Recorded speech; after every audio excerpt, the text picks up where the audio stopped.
Welcome to the BSHS Global Digital History of Science Festival. I hope you enjoy it. My name is Tim Boone and I'm President of the British Society for the History of Science. BSHS is a worldwide society for anyone who's interested in the history of science. It's a registered charity with hundreds of members and supporters around the globe. The reason I love BSHS is because it links up people from around the world. BSHS members include writers, students, museum professionals, academics, school teachers, and anyone with an interest in some aspect of the history of science, technology, and medicine. You're already part of the BSHS community by participating in our festival, and we're so pleased to have you here. If you'd like to make the connection a little more permanent, membership starts at just £24 a year. Or if you're just dropping in, you can say thanks to us with a small donation. Maybe what it would cost you to buy a coffee for you and a colleague in your part of the world? That's about £5 for me. However you want to be part of it, just click through on the Thank You BSHS button of this festival event. Thank you, BSHS.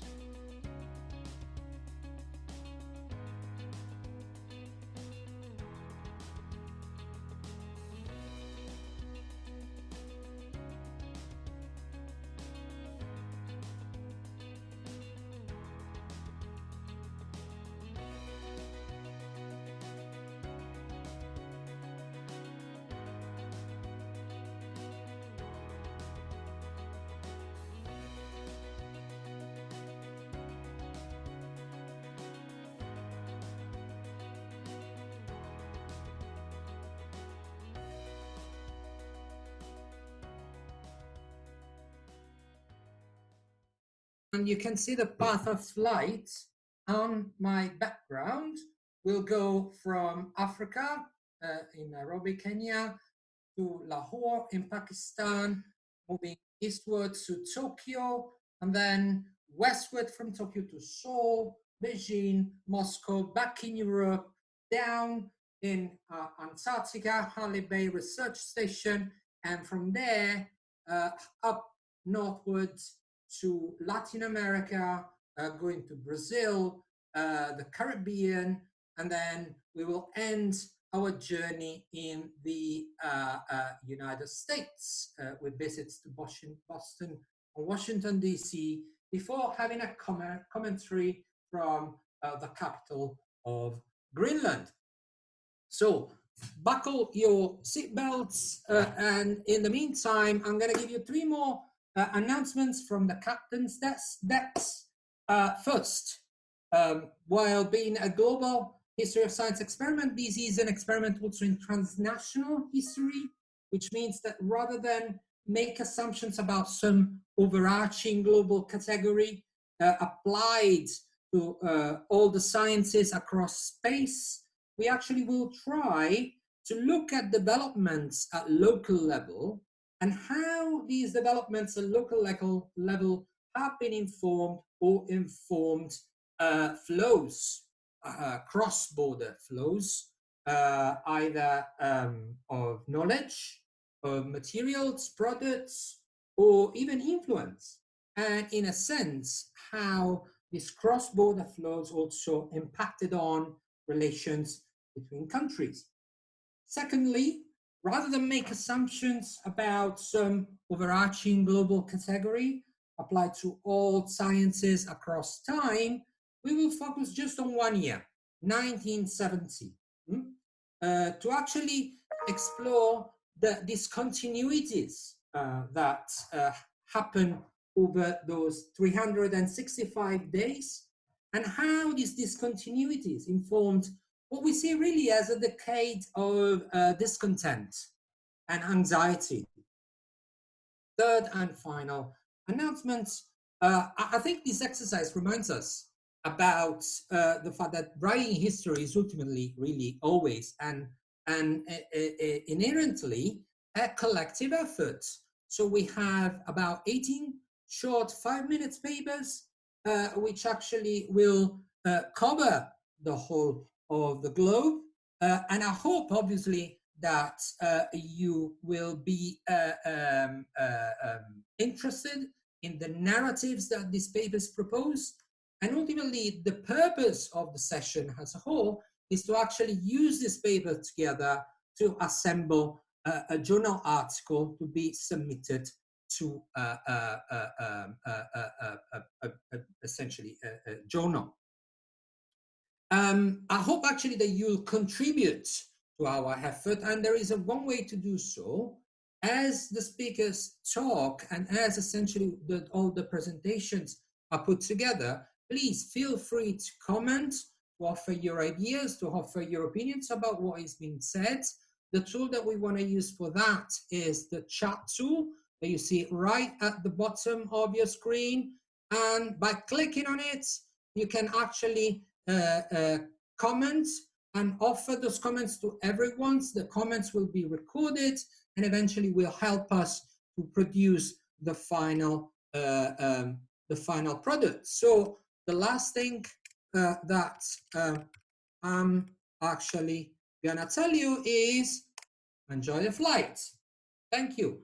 And now we start with the first of our presentation, which is from Carrington Kinyanjui. Carrington is currently a student at the University of Manchester, but is presenting this paper from a very exotic, I would say, virtual venue, that is to say, from Nairobi, Kenya. So, Carrington, the floor is open for you. Hi, everyone. I will share my screen.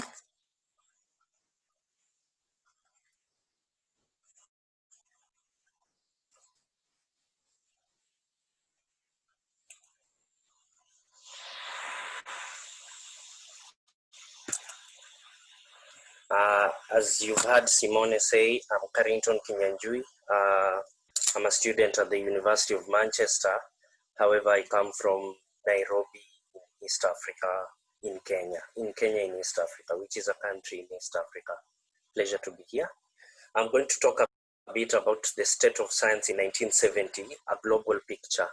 I'm going to show you algorithmic methods and other methods I used to sort of try build a picture of national productivity in science, so which will be roughly measured by the number of papers published by nationals of a specific country in 1970, and also a picture of collaboration networks, because I think this is important to help measure the state of science in 1970.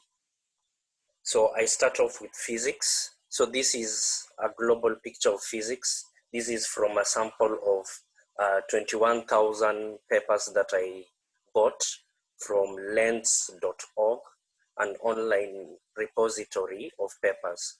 As you can see, the United States is very productive. Most of Africa is blank, except for Egypt, Nigeria, South Africa, and other countries. The global South can be clearly seen in this picture. So there are imbalances that are clear. You can see clear sort of divisions between the East and the West. And you can see the play of politics in this picture.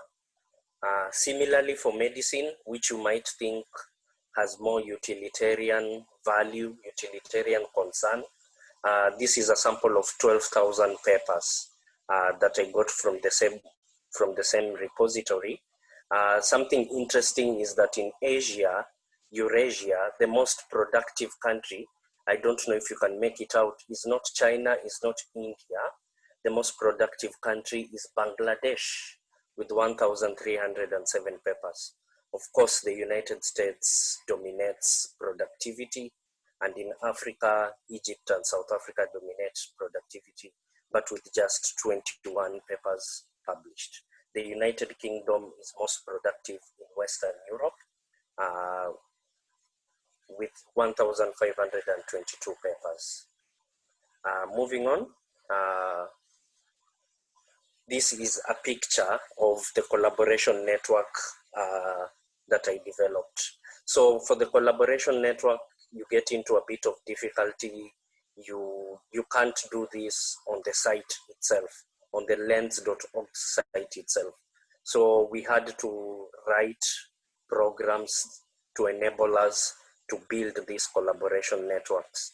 I sort of bootstrapped flight paths. That's why it looks like flight paths to try trace peer-to-peer collaboration networks. As you can see, the United States is again dominating the 1970 picture. I'll give you a better view of that. So the United States is at the core of science collaboration net in 1970. Europe is active. Most of the global south is inactive. And you can also make out Cold War politics here. I don't know if you can see to the west of the United States are the links with Russia. These links are much weaker than the links east of the United States, which are links with Europe and Africa. The most dominant collaborator of the United States is Europe. You also have collaborations with India, you have collaborations with China, although they are suppressed.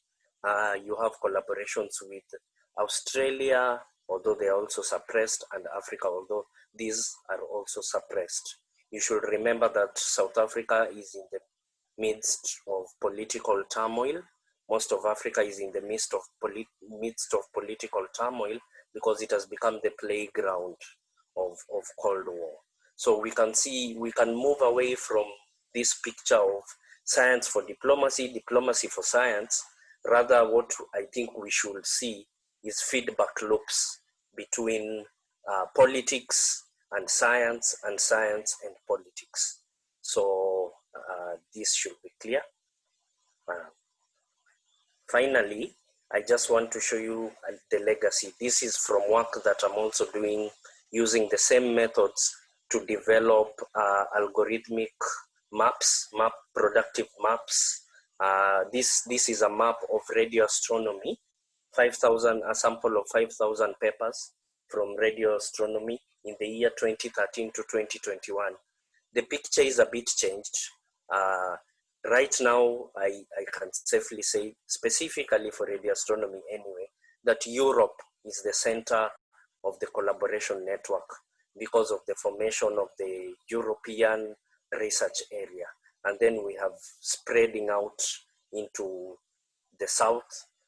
You can see South Africa featuring very strongly, not like the situation in 1970. So South Africa has opened itself up to the quote unquote global scientific market. And then we also have stronger links from South America, Australia, and Asia. Although we can see development clearly, you can still see that most of Africa is quote unquote dark. So there are still imbalances to be had in collaboration networks in science. That was my short presentation. Thank you. Thanks, Carrington. That was fascinating material. Thank you very much. So I hope that comments will keep flowing on the chat. And meantime, I move on to the second speaker. If he's with us, Waka, are you with us?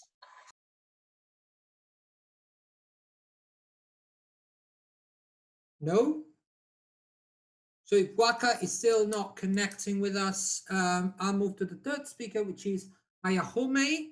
So that means that clearly we have a bit of a detour on our flight paths. Rather than go from Nairobi to Kenya, Nairobi, Kenya to Lahore, we move straight into Tokyo, Japan. Aya, a lecturer at the University of Manchester, will tell us a little bit more about Japanese organizations for international cooperation in family planning. Aya, the floor is open for you.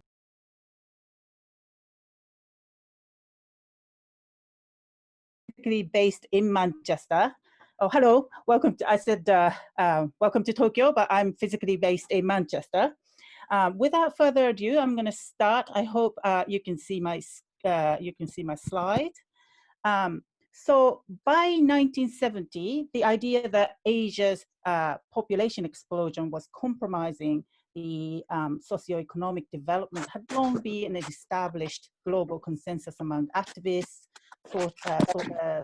scientists, and policymakers involved in the field of population and family planning.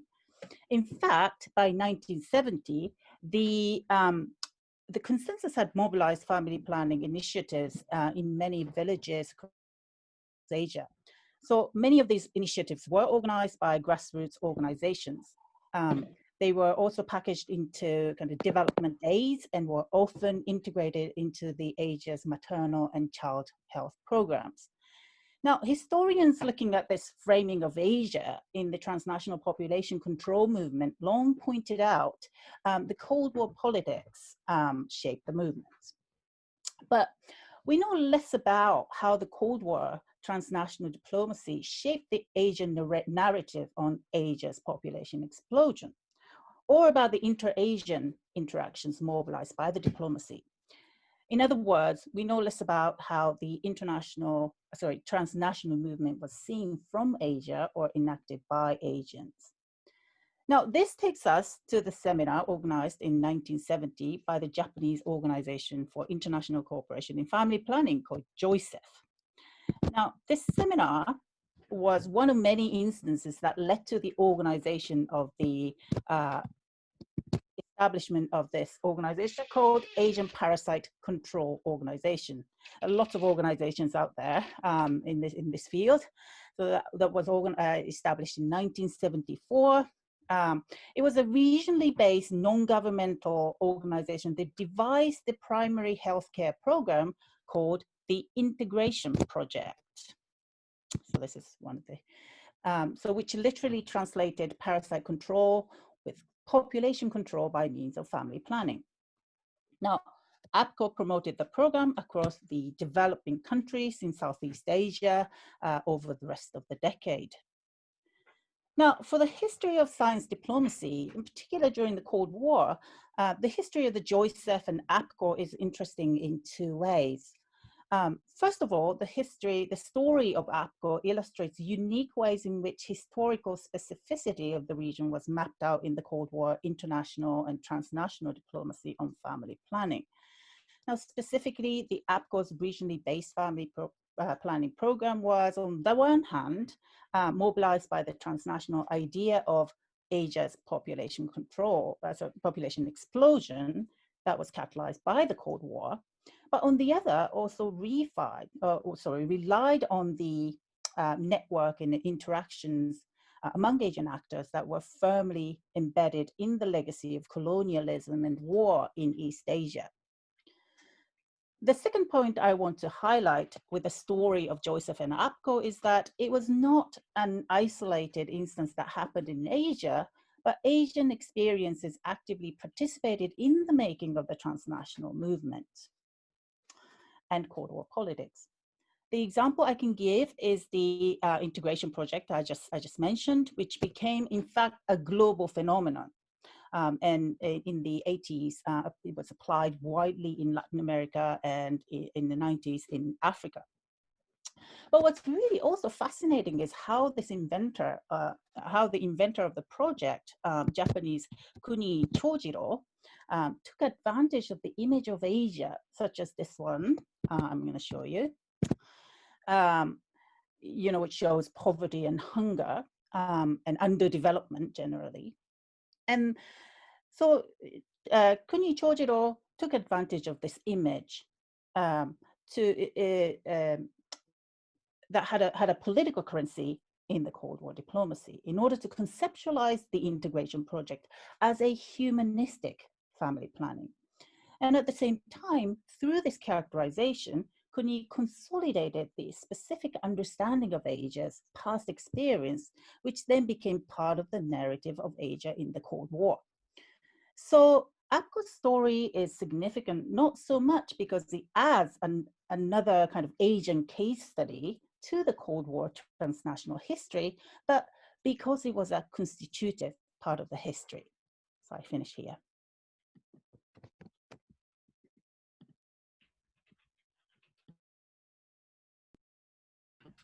Thanks for listening. Thanks, Aya. Unfortunately, you know, in this kind of environment, we haven't got always the proper, you know, clapping. Unfortunately, we have to rely on the reaction. So if you want to clap, obviously, you know how to do it through the reaction button. Sound is better. It's definitely better. Unfortunately, we can't have sound with too many people.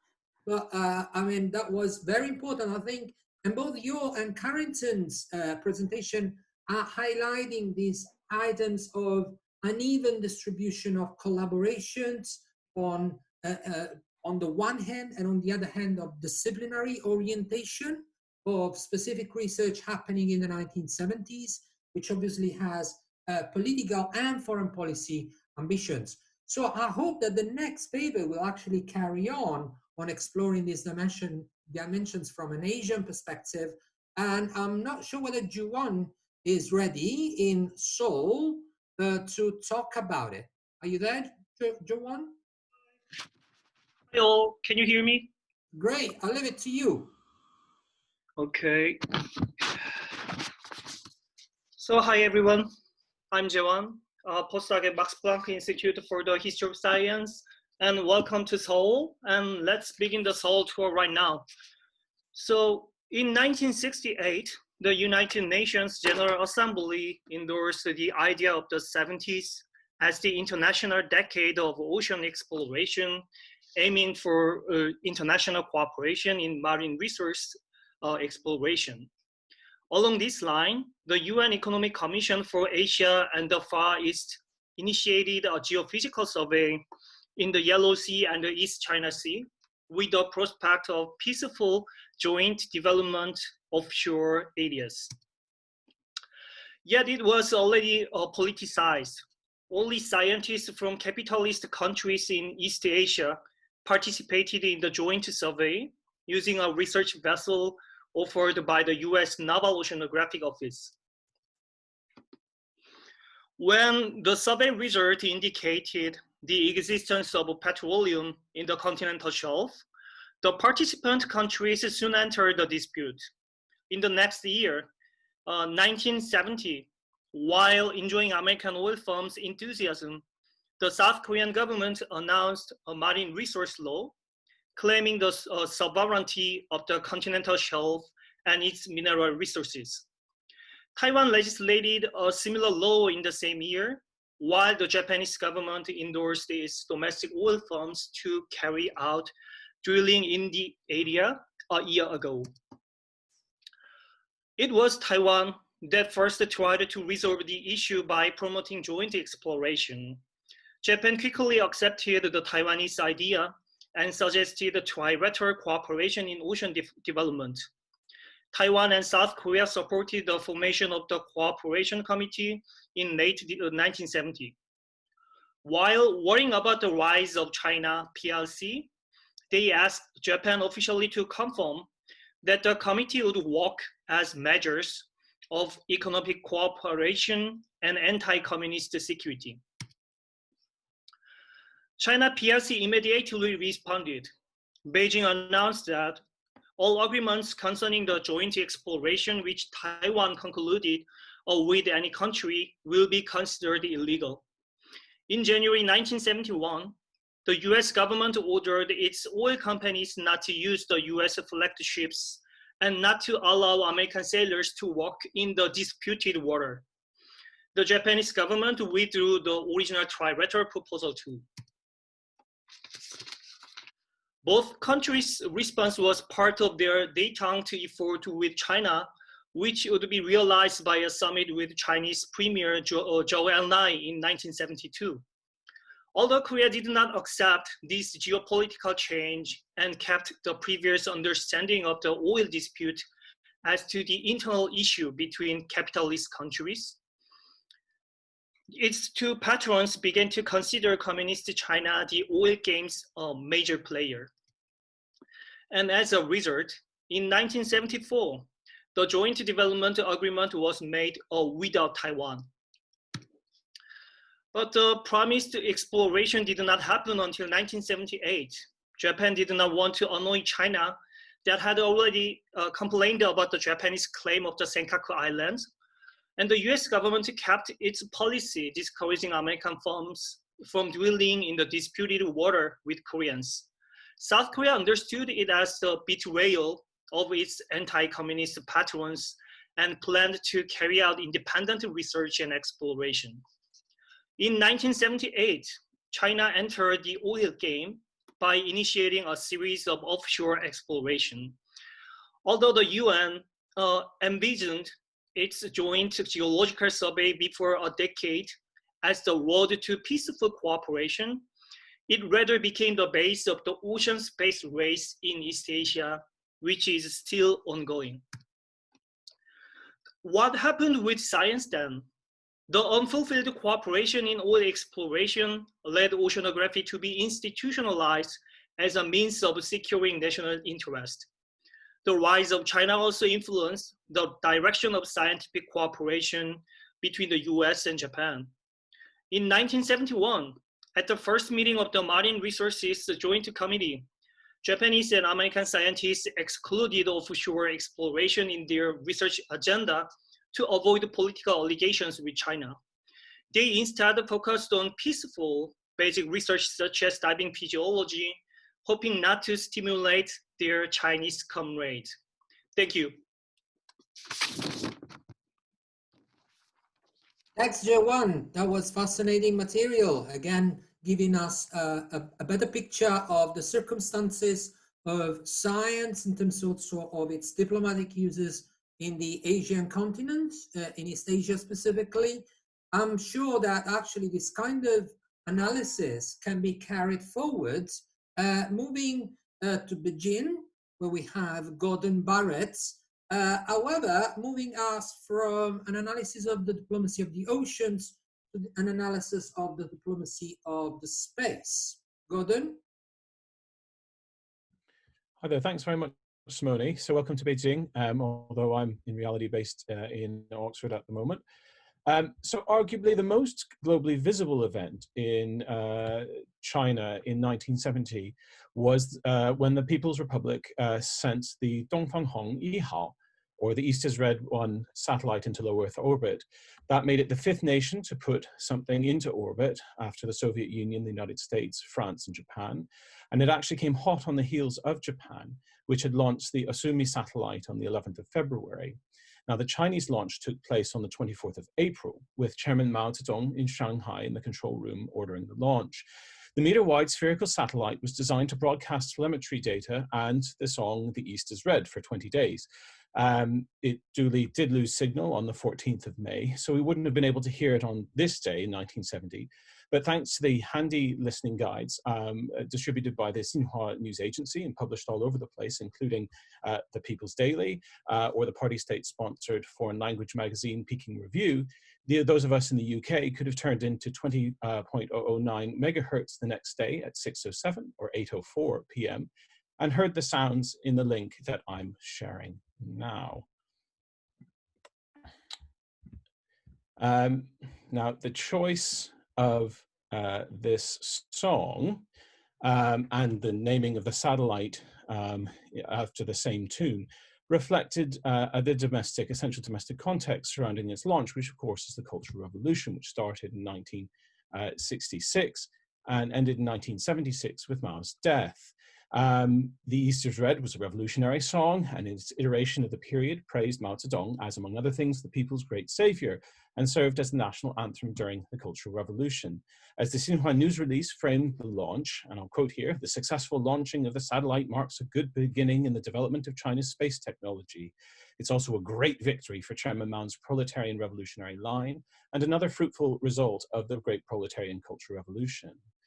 Now, the Cultural Revolution is most readily associated with an inward turn and focus on domestic rather than international, particularly when it comes to science and technology. So this event in many respects really stands out. And 1970 is both geopolitically and in terms of Sino-foreign scientific exchange an interesting moment, I think, because of it essentially inhabiting something of a liminal space, being betwixt and between some major shifts.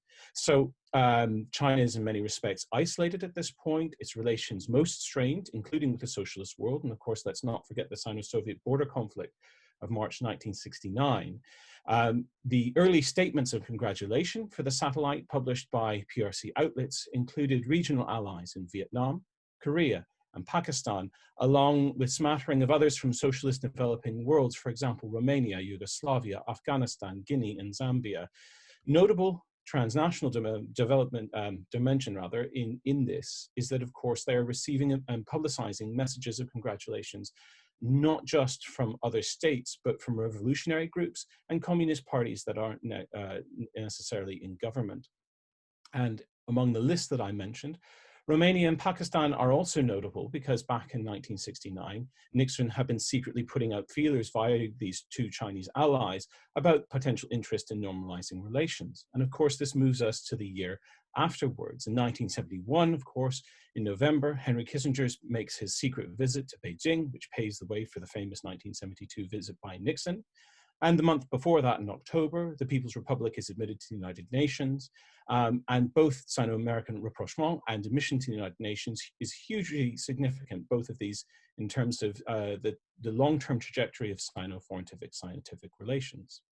So 1970 and this satellite launch really comes smack in between two crucial years that mark China's realignment, both in terms of Cold War politics and Cold War international science. Also very important years, 1969 and 1971, in terms of the trajectory and development of the Cultural Revolution. It's also the culmination of a trio of highly symbolic techno-scientific undertakings by China, and by that I mean the 1964 atomic bomb test, the 67 hydrogen bomb test, and of course the 70 satellite launch, and in a sense is also symbolically starting the firing gun on an entirely new sequence of space-related activities, which are especially significant up till today, with China's space program heavily tied to international cooperation in the developing world. Thanks very much, and Simone, I'll hand back to you.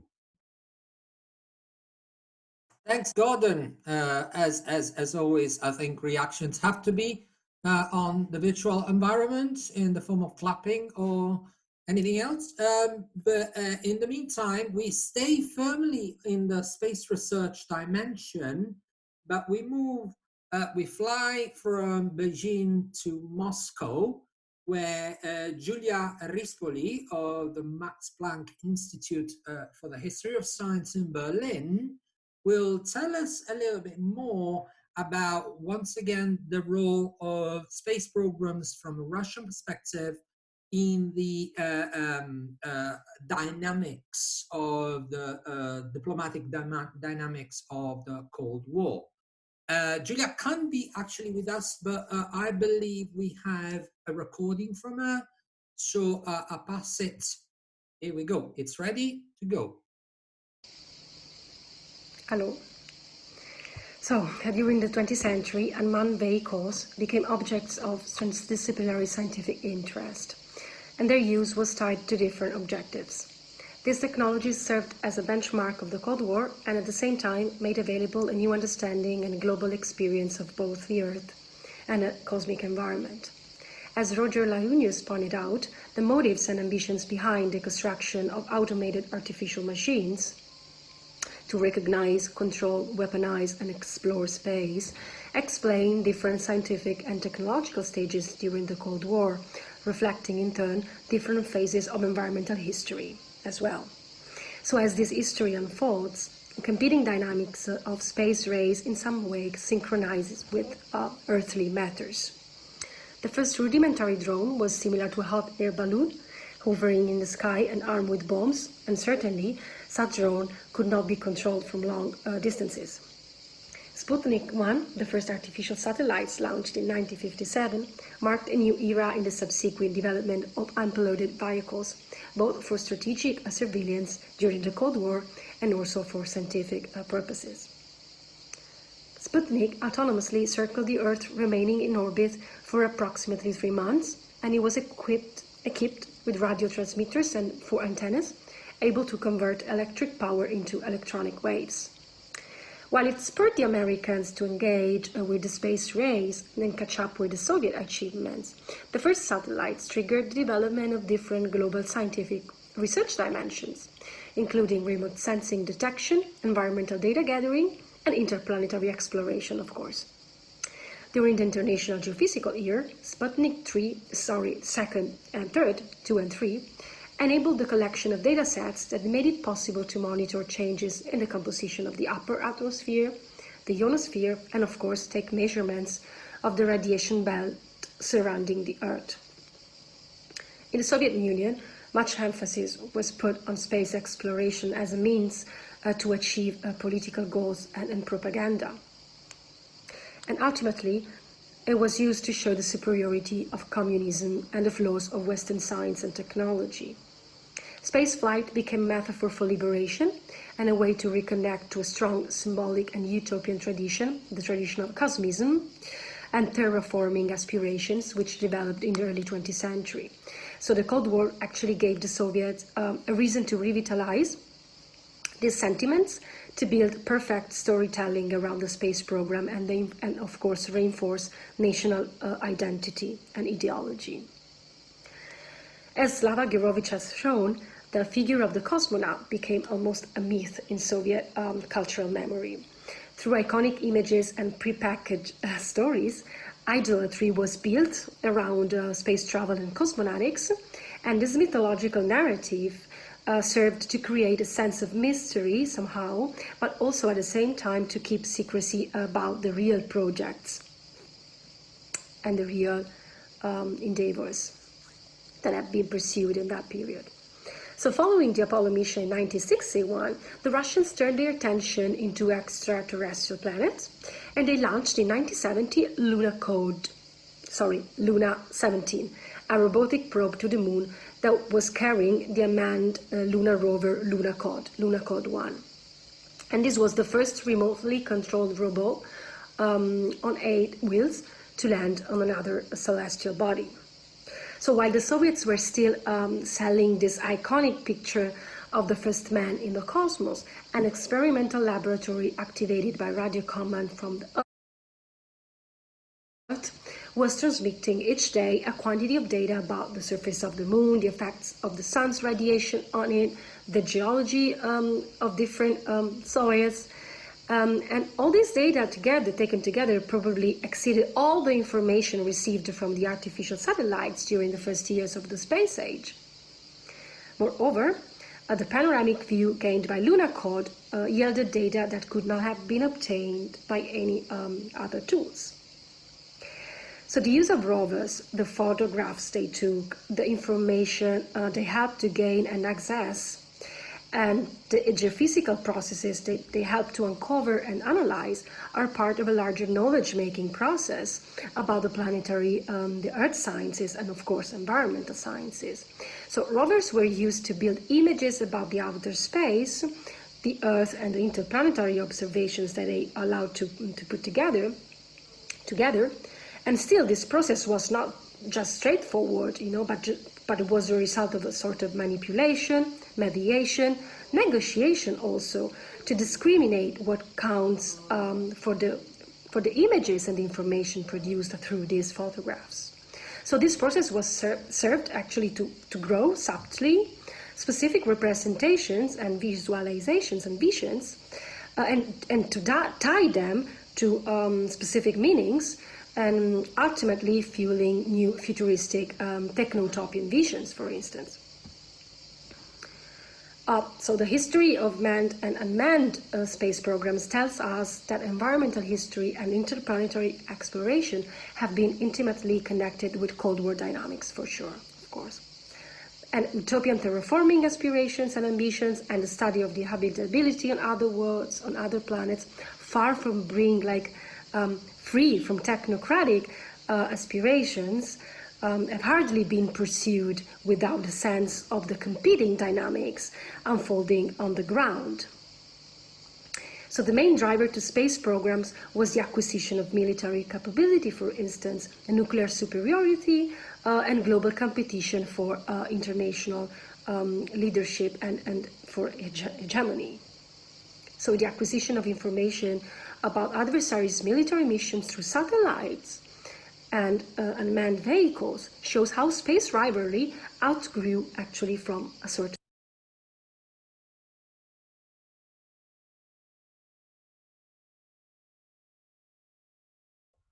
That's the end of the video. Okay, that was a bit abrupt, I would say, but I mean, we got the sense from Julia, and actually, I think we can start to make those kind of, comparison between Gordon was telling us and what Julia is telling us about space programs. I think the third contribution now on space research will also make, perhaps, help us to kind of fill the picture about space research in the 1970s. And if any of you actually can contribute, please use the chat to tell us a little bit more about what you think about space research in the 1970s. How should we frame space research in the context of this paper? In the meantime, I call Dubravka. Dubravka, you're there somewhere? Hi, yes. I guess you're in Prague? Yes, I'm in Prague, yeah. Wonderful. So that's your virtual venue. I'll leave the floor to you.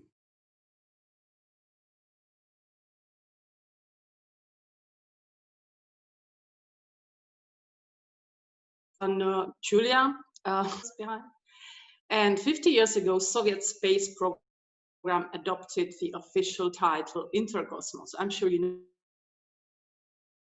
all know Interkosmos. The name Interkosmos is a symbolic milestone of East European space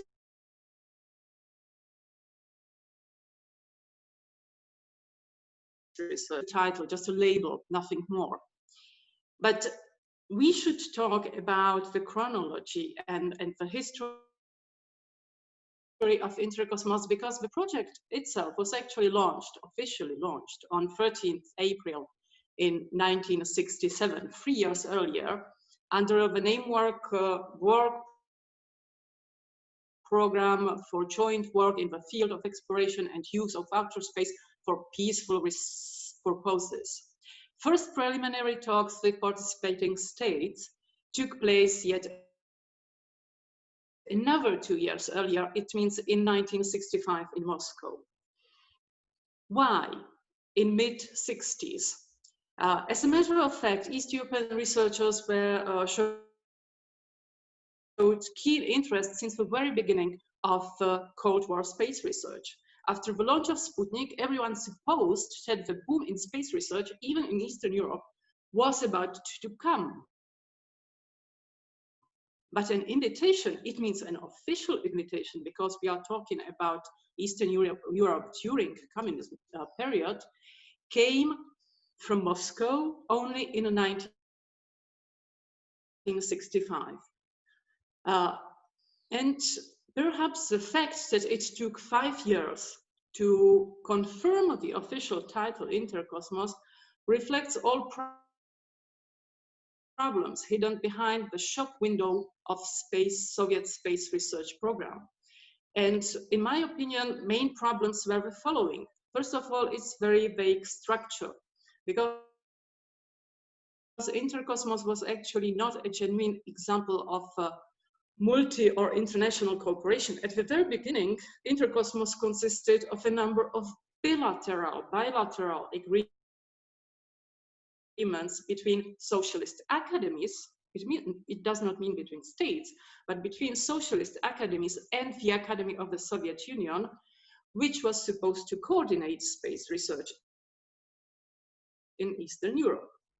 The second problem behind Interkosmos is that all operations were under full political control. And it was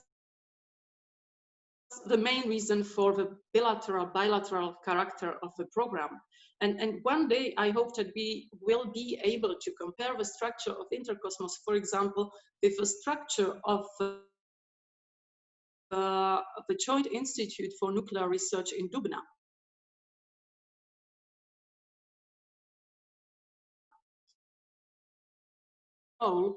Over technological advances in Eastern Europe, because thanks to international and global science, Soviets started to lose control over what was really happening, for example, in Czechoslovakia, in Poland, and so on. So it was the desire to maintain this full political control over technological advances in East European states, and the need to channel the flow of technological know-how, instruments, and knowledge back from periphery to the center of the Soviet Empire. Some former participants that I met, because I've started to work on it a little bit, go in their criticism so far as to describe Interkosmos as a set of machines and instruments which were produced in various socialist countries in order to be assembled into Soviet rockets or spaceships. And the biggest problem that Julia has already mentioned, and that I want to talk a little bit more now, is the diplomatic and ideological value of Interkosmos for Soviet power. Because Soviet space program soon became a highly influential diplomatic tool, especially with relations to Czechoslovakia and Czechoslovak science. When Wojciech Jaruzelski, the former prime minister and president of Poland, recently gave an interview, he admitted that in early 70s, Brezhnev, Leonid Brezhnev, promised to the Czechoslovak president Husak that the first astronaut of the Soviet bloc after the Soviet Union would come from Czechoslovakia. But why? It was meant as a sort of compensation for the occupation of Czechoslovakia in 1968, which Czechs and Slovaks felt very badly about. The aim was just to appease the actual and potential critics, but as science historians point out, this was not the only reason. Really, we should not reduce the story of Jaruzelski only to the choice of first Czechoslovak astronaut. It was Czech science that was interesting. Czech science played an important role too. And the experiments which Remek conducted during his space trip were very important. But above all, the fact that Remek was allowed to perform them was supposed to demonstrate to the Czechoslovak scientific community that even after renewed isolation from international science after 1968, being part of the Soviet bloc had its significant advantages. It was just a message that aimed at Czechoslovak researchers who started to flee the country after 1968, and their emigration culminated in 1970 and resulted in the most severe brain drain in the history of Czechoslovak science. The Soviets sent a clear message: stay home, and we will take you or your research to space. And so it happened that after the Soviet Union and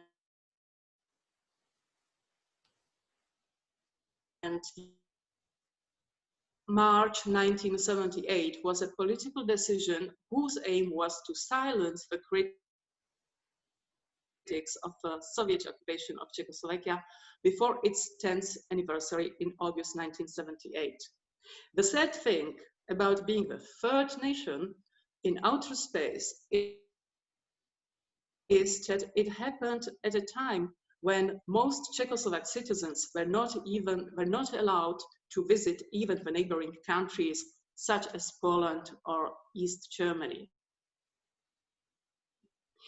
And since this is a panel on science diplomacy, I'm going to conclude with a brief note on the later science diplomacy career of first Czechoslovak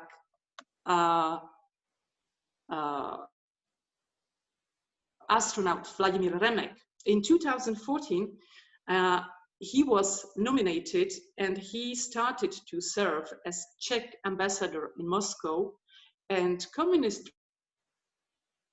press hailed his nomination as a return of the good old times, the good old 70s. Thank you.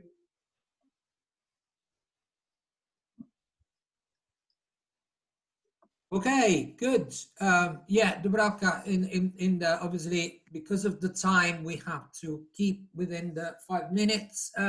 Last session for this first last presentation for this first session is from Matthew Adamson.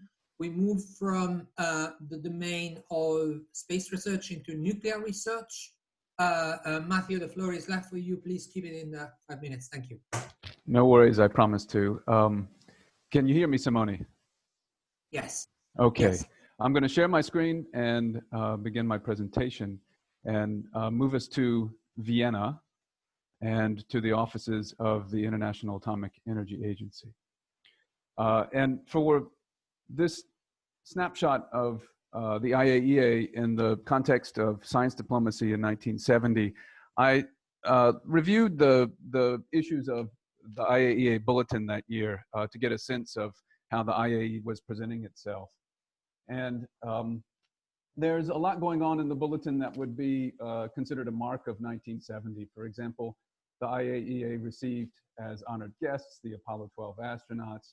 There's repeated promotion of peaceful nuclear explosions for large-scale earth-moving, overly optimistic projections for the increase in worldwide nuclear power, and the presentation of nuclear power as an environmentally sound energy source.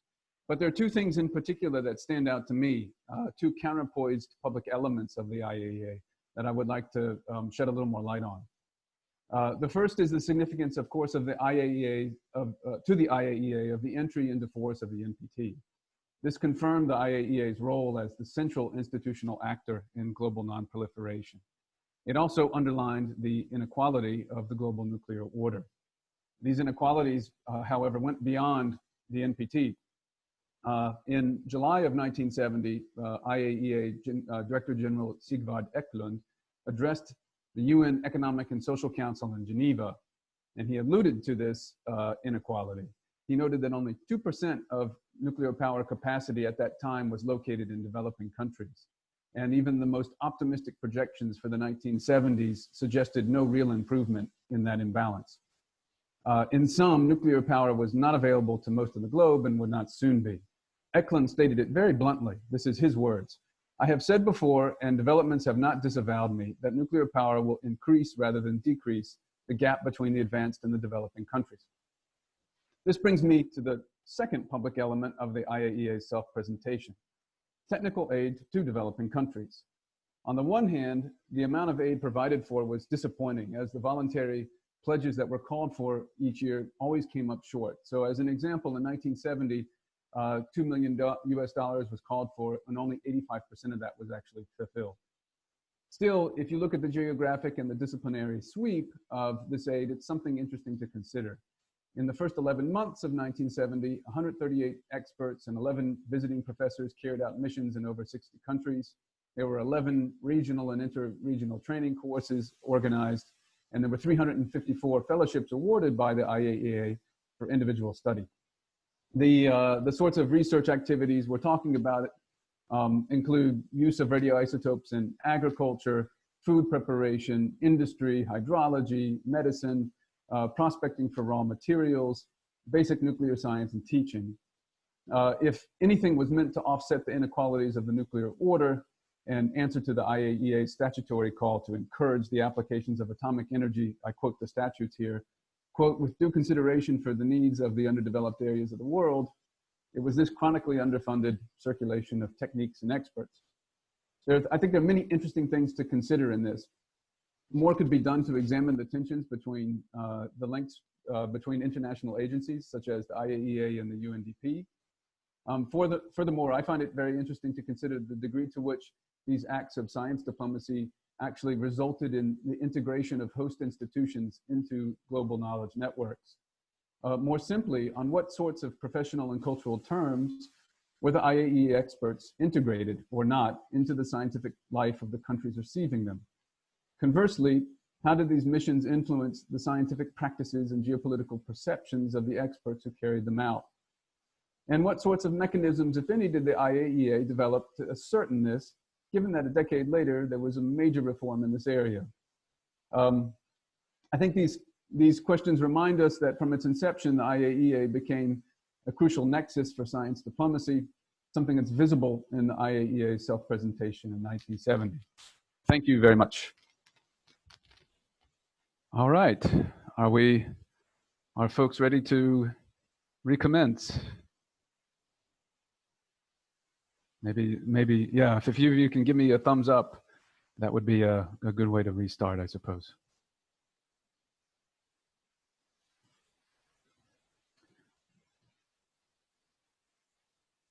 Okay. Gerardo Iena, are you with us? Yes. Okay, excellent. So let's restart now, and let's move from Vienna to the virtual venue of Lake Como, Italy. And I invite Gerardo Iena from the University of Venice to tell us a little bit about transnational radical physicists. This sounds fantastic. So thank you, Gerardo. Thank you for having me. I share the screen. Okay. 1970 is also an year of great scientific mobilization from below. There were the years immediately following the protest of '68 that synchronized the political social temporalities of Berkeley, Paris, Rome, London, Berlin, and so on. In this context, the political dimension of knowledge obtained absolutely a central role, and technical and scientific questions became the part of the sphere of the protest.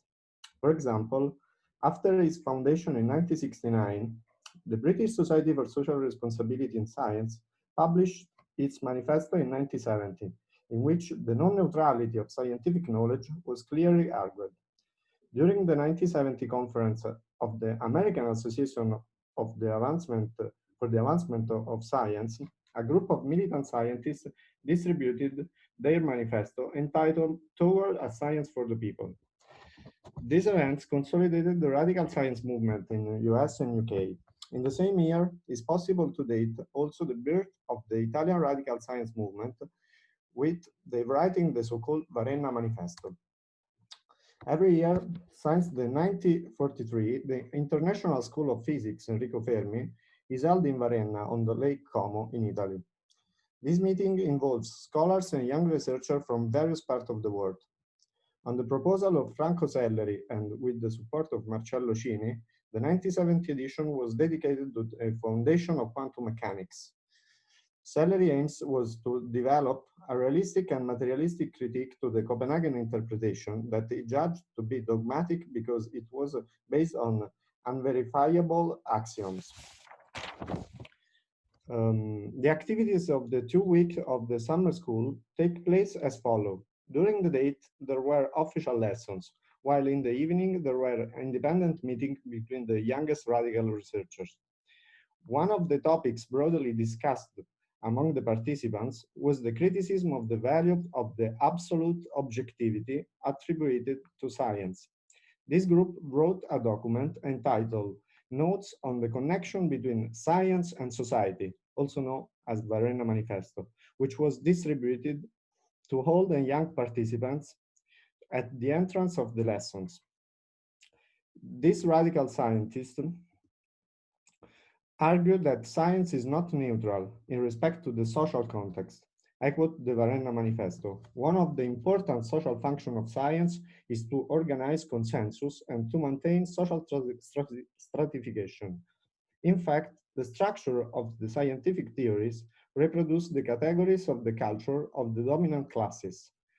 The main arguments set out in the manifesto are the non-neutrality of science and the social responsibility of scientists, the need for for a philosophical and historical knowledge for the development of science, the criticism of form of division of scientific work, and the criticism to the American techno-scientific colonialism in Europe and in the world. The writing of the Marena Manifesto was a fundamental breaking point. After the success of the 1970 edition, in the 1972, the summer school was dedicated to a history of physics, in which distinguished physicists, historians of science, and militants from various parts of the world participated. Also in this case, a group of radical scientists produced a collective document against the involvement of the scientific research in the Vietnam War. In the following years, in Italy, the radical science movement extended to other disciplines, such as medicine, biology, environmental sciences, mathematics, and so on. From this moment on, an international circulation of the new left ideas among the various local radical science movements will be established. The latter give birth to a concrete transnational networks of political and scientific militancy, especially between Italy, France, Great Britain, and the United States. Thank you. Thank you very much, Gerardo. We now move from Lake Como and networks of radicalized physicists to the virtual venue of Geneva, Switzerland, and the offices of the WHO and health officials. So I now ask Peter Martin of Corvinus University in Budapest. Thank you, Matthew. Thank you for that, Matthew. I'll share my screen now. Hopefully show you the presentation in a second. Okay. So I was originally, can you see my presentation? Can you confirm that with a thumbs up maybe? I was originally planning to do a snapshot of the WHO's activities in 1970, but then as I started working on this, the issue of occupational health emerged as something that very much deserved attention in its own right. And an interesting aspect of this, focusing on a universal telling of history, is when you Google occupational health and 1970, you get as the first hit basically the Occupational Safety and Health Act in the United States in 1970. It was accepted then in the United States Congress. And what I would like to emphasize related to this is that this is not at all a US story or a US-led story as such. And in fact, the most interesting aspect of it is that occupational health and safety was promoted by a transnational epistemic community of public health experts across the world, a truly universal community of public health experts who pushed for a broad definition of occupational health, on extending beyond an understanding limited to industrial workers and miners, for example. So really independently of considerations, for example, of the Eastern Bloc countries that liked to use the issue of workers' rights, demonstratively pushing for workers' rights to somehow name and shame the West for certain practices that they liked to criticize. And so in this context, it's worth emphasizing that the WHO and the ILO, the International Labour Organization, worked in tandem to promote occupational health since a long time. In fact, these efforts predate the Second World War and the WHO itself.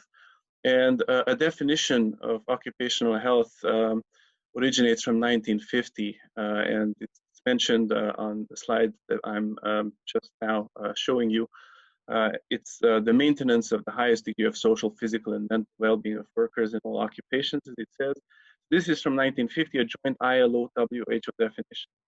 And so the push for occupational health and safety took place in a context where we can talk about the international politics of economic, social, and cultural rights, the kind of dynamic between the Eastern Bloc and the West, which I already alluded to. We can also mention the late period of the welfare state's expansion in the West, which was marked, for instance, in the United States, the Johnson administration's war on poverty, Medicare, Medicaid, the food stamp program, similar developments. But really, especially importantly, we have to emphasize the role of this public health expert consensus and the WHO and the ILO together advocating for this broadened understanding of occupational health and safety. So this explains the kind of activities that were ongoing at the time that the WHO was involved in. Some of the research items are mentioned that were on the agenda at the time, key issues of research as such. Pneumoconiosis might be a difficult word. Well, it relates to the inhalation of dangerous substances, dust, for example, in industrial processes or in mining. This was one of the earliest issues on the agenda of occupational health, but quickly this agenda was broadened to include a lot more items. And for example, in 1970, there was a lot of work going into work at high altitudes, for example, in countries like Bolivia, but also elsewhere, how this affects the cardiovascular system, what we can learn from this, not just for occupational health, but for the health of human beings in general. And in general, the WHO wanted to focus on health problems of industrial progress in a world where industrialization has now moved clearly beyond the region of the original industrial revolution. It has become a universal concern thereby. And so briefly on this slide, this is where I conclude. I list a few of the items on the agenda of the WHO's activities at the time. And so these include, for example, training courses that were offered to developing countries. WHO promoted the education of occupational health, very importantly, to have this incorporated into medical curricula across the world, around the world. And also, for instance, just to mention some further items, there was work on carcinogenic substances and exposure to those during work, and also transport safety, because of course people working in transport are per definition affected in terms of occupational health by how safe that work is. And so all of these are just examples really of an even more comprehensive wide agenda that WHO was already involved in promoting at the time. And this is what my written contribution ultimately summarizes, and I'll be happy to share it with anyone interested. So with that, thank you for the attention. I hand back to Matthew. Okay. Thank you, Peter. That's fascinating. And it's worth, I think, following up on the kind of research networks that the WHO stimulated. And after all, the WHO is an international agency that's now constantly in the news for reasons we all know. So thank you. We now move from the virtual venue of Geneva, Switzerland to Stockholm, Sweden. And we have a video now from Johan Gardebo concerning remote sensing and space science in Sweden. So we'll be back in space. Good day, everyone. As I'm sitting here at the cabin at the Baltic coast, I wanted to share a story about how Sweden became associated with a particular strand of science diplomacy, namely environmental diplomacy. In discussions about science diplomacy, you often hear examples about Sweden's role in initiating and hosting the UN Conference on the UN Environment in 1972, also known as the Stockholm Conference. These stories often serve to exemplify the exceptionalism of Sweden as a scientifically enlightened, environmentally friendly, peace-loving country whose governments and diplomats have created common understanding between the countries of the world. This may of course be true, but what I wanted to share with you is how Swedish environmental diplomacy was also formulated by techno-scientific experts to support a Swedish space program. By studying these initiatives, we understand not only Sweden, but also the transnational world of science diplomacy that began to take shape around the year 1970. And one of the most controversial areas of technology at this time was remote sensing, which refers to sensing a phenomenon from a distance, like a satellite viewing the Earth's surface below it. Remote sensing was coined by the US Naval Office in 1962 to give military surveillance satellites a more civil term, to make it sound nicer. By late 1960s, however, the developing countries of the UN had mobilized to challenge what they described as a technology gap between the haves and the have-nots of advanced technology. With regards to satellite remote sensing, they argued that the technology was a means by which rich countries spied on poor countries, dividing the world into sensing versus sensed states. The means to stop this injustice was by internationally regulating remote sensing, to both ensure that all could get access to the data, but also that countries gave consent before being sensed. Two things are important to note here. Firstly, that it was Swedish diplomats who in 1970 proposed the first UN working group to regulate remote sensing, and I quote, "The Swedish idea is that the working group shall give smaller and weaker states a chance to influence the great powers regarding satellite remote sensing." And secondly, Sweden at the time did not have a space policy.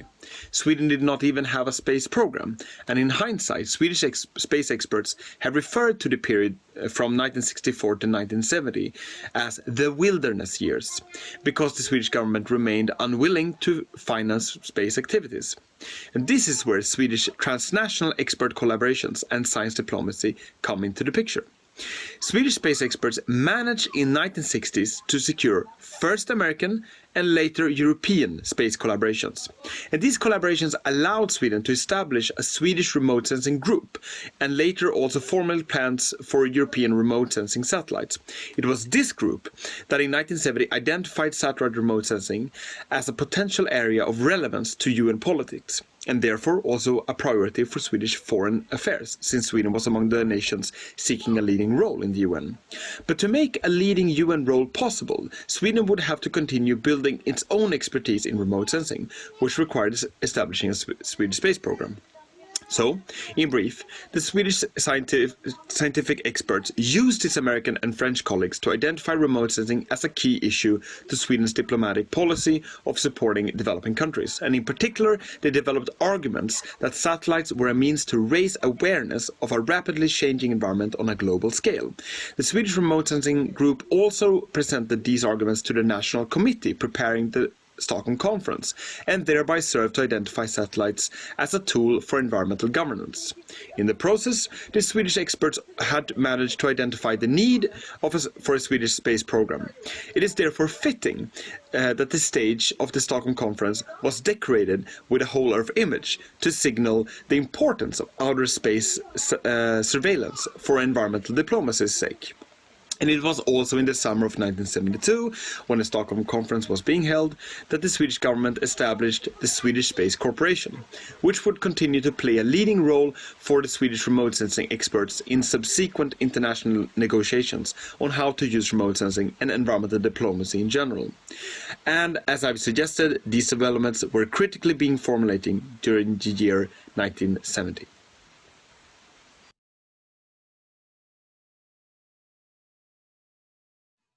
Thanks to Johan for that fascinating presentation.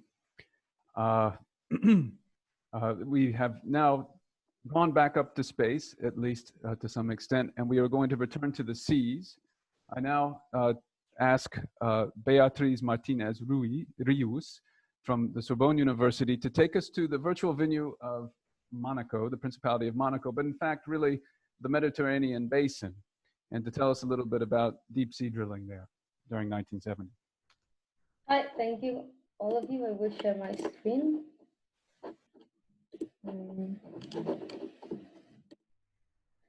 Okay, so we depart from our venue in Monaco and we go out to the Mediterranean Sea to explore this last geographic frontier that is the deep Mediterranean seafloor. So in fact, the seafloor was called the last geographic frontier by an American marine geologist in 1957. And indeed, at the time, it was a sort of frontier, since its topography had been, was beginning to be charted and its deepest geological structure was fairly unknown. However, as I will briefly present here, that was going to change in the 1970s.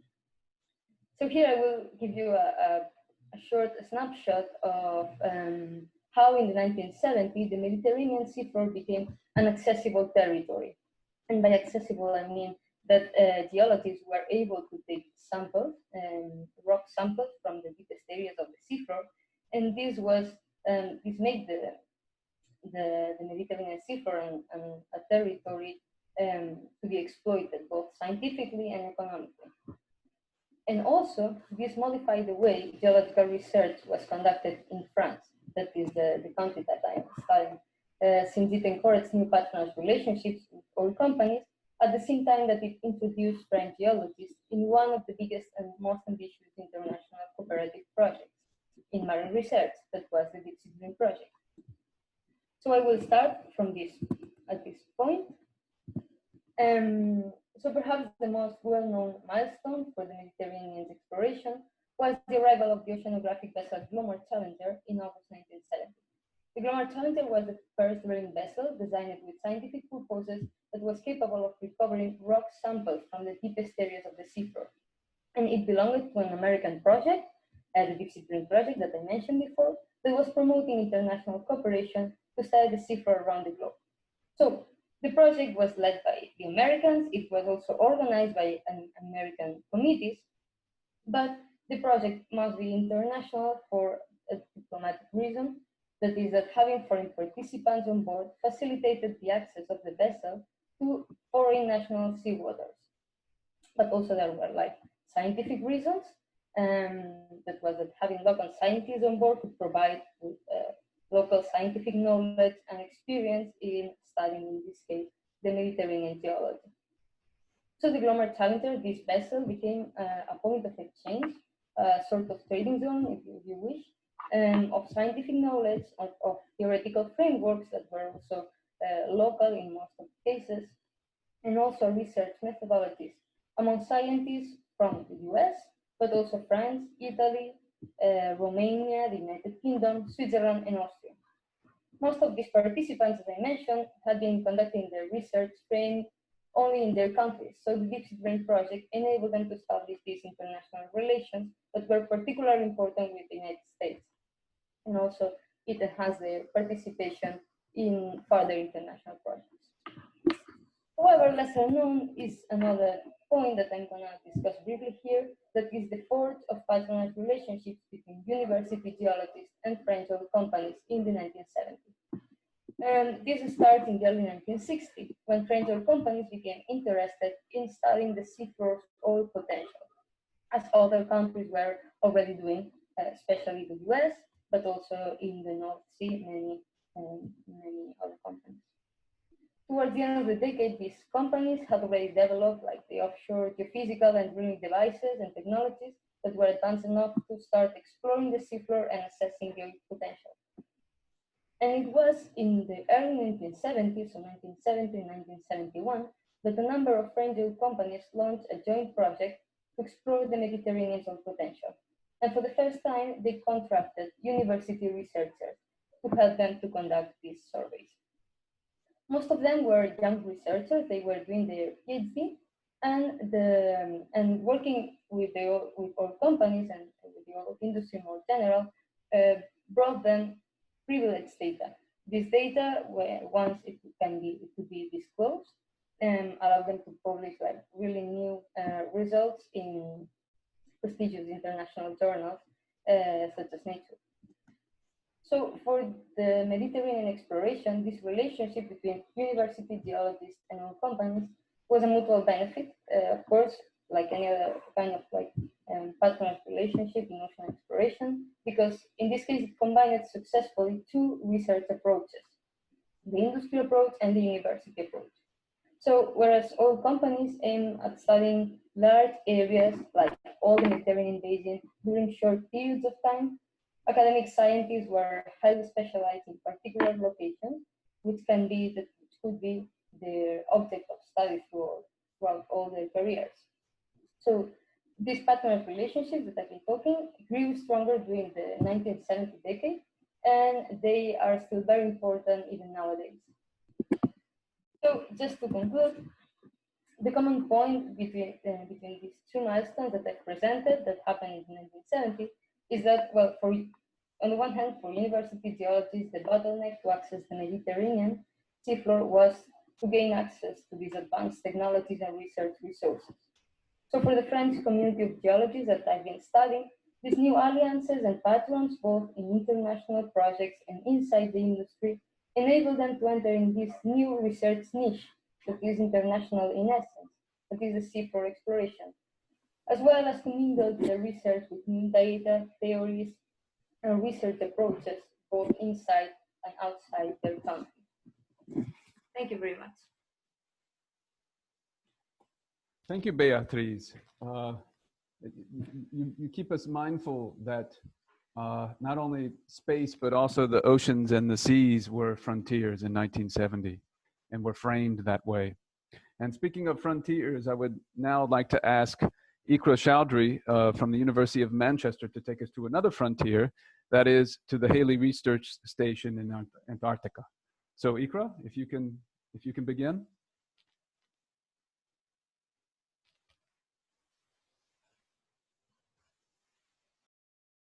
Oh, pardon me, sorry, I had a bit of a technical issue there. Can everybody hear me?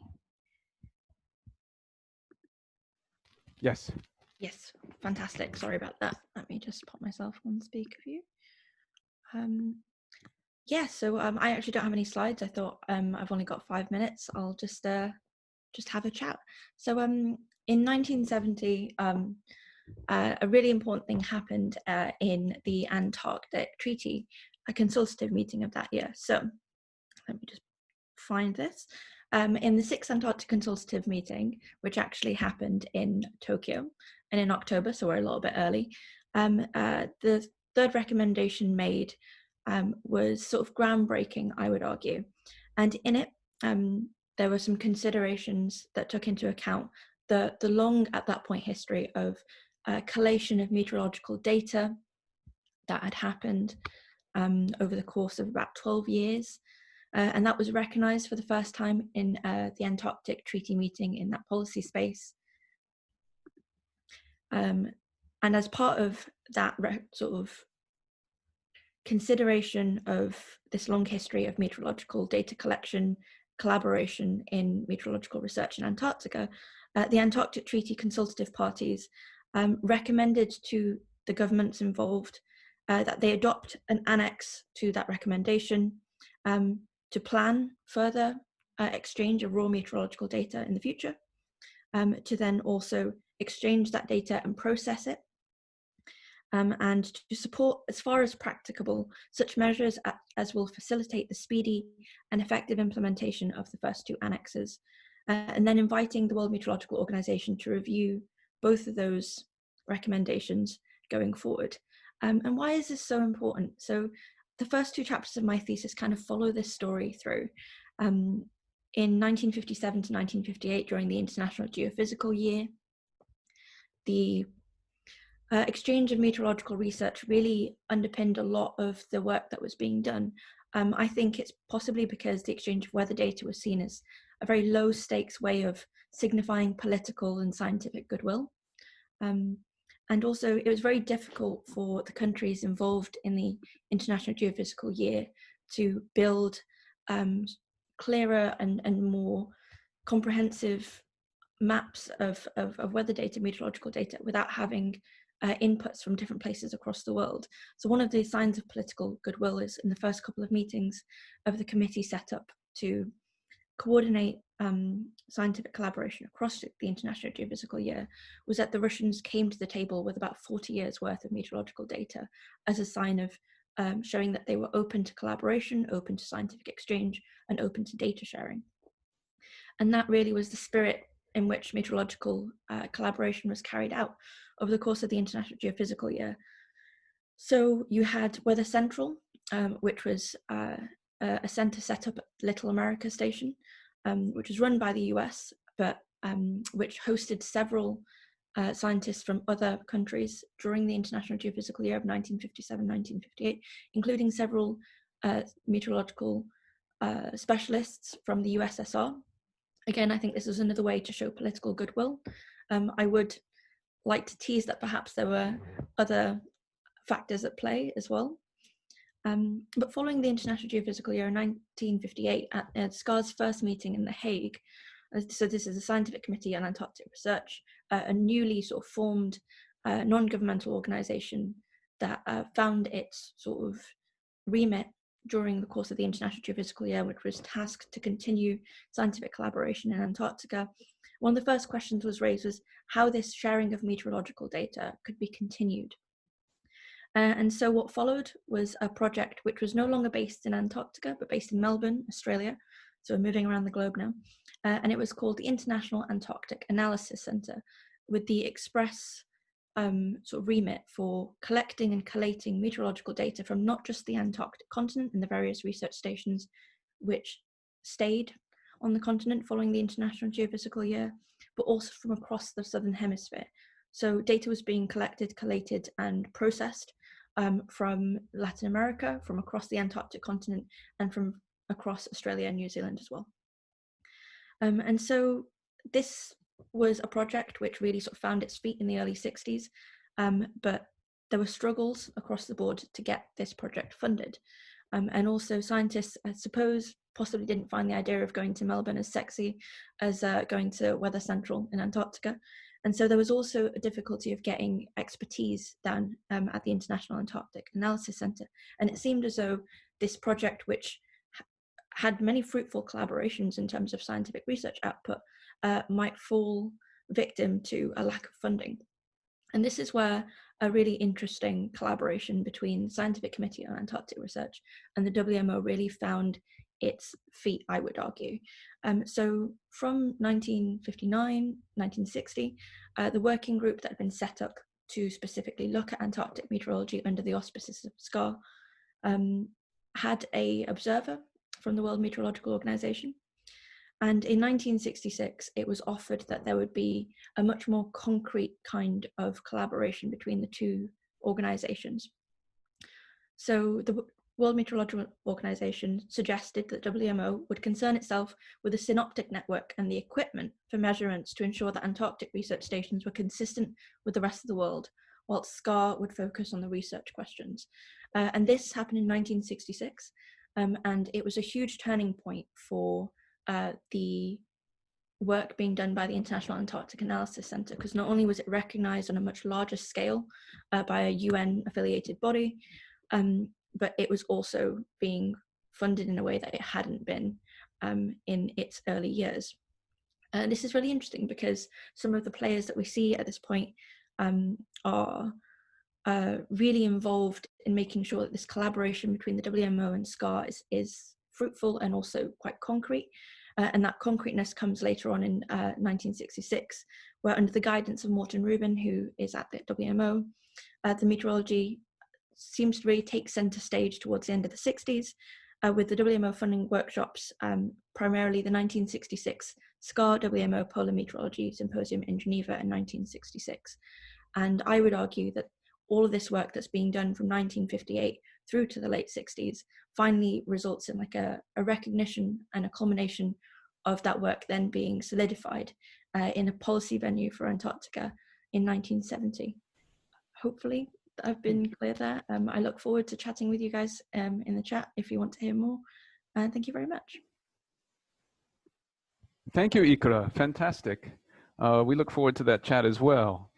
Do stick around. We're now going to move from Antarctica across the Atlantic or north of the Atlantic to Brazil. And I kindly ask Julia Mascarello to join us and to give us a sense of Brazilian science diplomacy in 1970.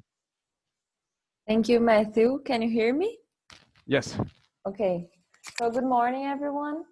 Well, in an attempt to remember science in Brazil in 1970, I'll make an effort to provide an outlook on the science and diplomacy related events which may contribute to build this new transnational narrative about science in that year that considers the perspective from global South countries. By 1970, under a military dictatorship, Brazil experienced a period of high economic growth stemming from its industry and infrastructure development, which aimed at surpassing its underdeveloped condition and industrialization backwardness. The state was by far the main responsible for science and technology policies, so the year of 1970 marks the development of the first policies in Brazil that include explicit science and technology strategies, followed by the interest of maintaining its high economic growth, projects in the areas of precision agriculture, aerospace, renewable energies such as ethanol and nuclear, biotechnology, and health were considered iconic landmarks. In this regard, countries with which Brazil had more intense scientific mobility and exchange programs were Japan, Germany, and the US. Specifically in 1970, followed by the interest of developing its nuclear and agriculture sectors, Brazil established bilateral agreements with Germany and Japan, respectively. Afterwards, the agreements with Japan would result in the creation of Embrapa, the well-known Brazilian agriculture research company. Concerning the health sector, the episode known as Massacre de Manguinhos, or Manguinhos Massacre, shows the control of the state over scientific research in Brazil at that time. In April 1970s, 10 scientists were removed for political reasons from the Oswaldo Cruz Institute, one of the leader institutes on the production of medicines and vaccines. Research was interrupted and scientists' documents were collected. In 1970, following the current state interests, diplomacy was oriented towards integrating Brazil into the developed world. It resulted in proximity among neighbors at the regional level, and at the multilateral level, Brazil claimed for autonomy and opposed to power concentration. The discourse of the Brazilian diplomat ambassador to the United Nations, Araújo Castro, rejecting the adherence to the Non-Proliferation Treaty, represented a claim for autonomy and opposition to the concentration of nuclear capabilities by Security Council members among developed countries. Another episode that year that involved diplomacy efforts towards science issues was Brazil's decision to expand the territorial sea from 12 to 200 miles to keep foreign fishing vessels off the coast and to safeguard its biological resources, exploration, and research from foreign countries. Through this outlook, it's possible to notice that in Brazil 1970, science is recognized as a source of economic growth, so that it has centrality in domestic policies and strategies, with plenty of resources for its development. At the same time, scientific and technological development is influenced by both structural and domestic conditions. The scenario of science and technology in a developing country differs from developed ones, since while the first were building the basis and establishing the goals for industrialization and development, the second ones were at the vanguard of scientific and technological development. It also provides clues on how North-South international cooperation would be first framed based on external technological dependency within a donor-recipient dynamic, being known as development cooperation instead of science and technology cooperation. Thank you, that's it. Thank you, Julia. Fascinating. So here we have a national perspective and one where there are many facets to the science diplomacy of the time. You might remember, if you were with us during the first half of this tour around the world, that we had intended to stop in Lahore, Pakistan, and then found that we couldn't, but we now can. So I would like to return to where we wanted, or rather go to where we wanted to be during the first half, to Lahore, Pakistan, and I would like to introduce Waqar Zaidi from Lahore University. Thank you very much, Matthew. Thank you, everyone, for being here. I assume everyone can hear me okay. Please do indicate if you can't. The reactor and the election.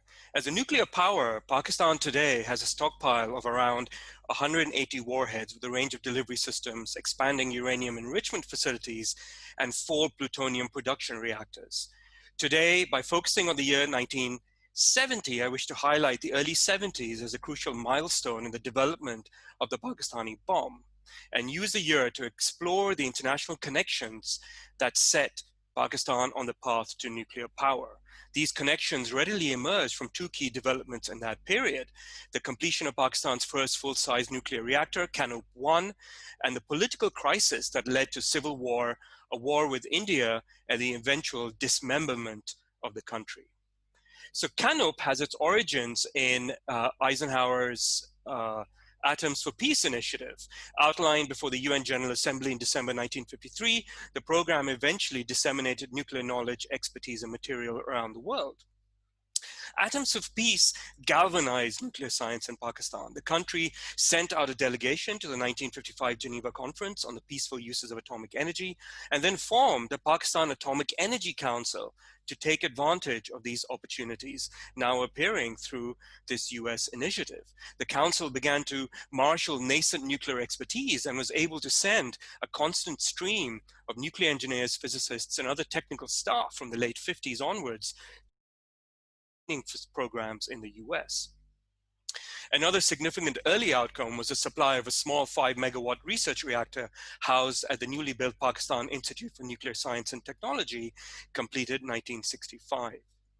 But the real immediate goal for the Pakistani government was a full-scale nuclear reactor. Theoretical physicist and chief scientific advisor Abdus Salam worked hard to convince the US government to supply such a reactor, but to no avail.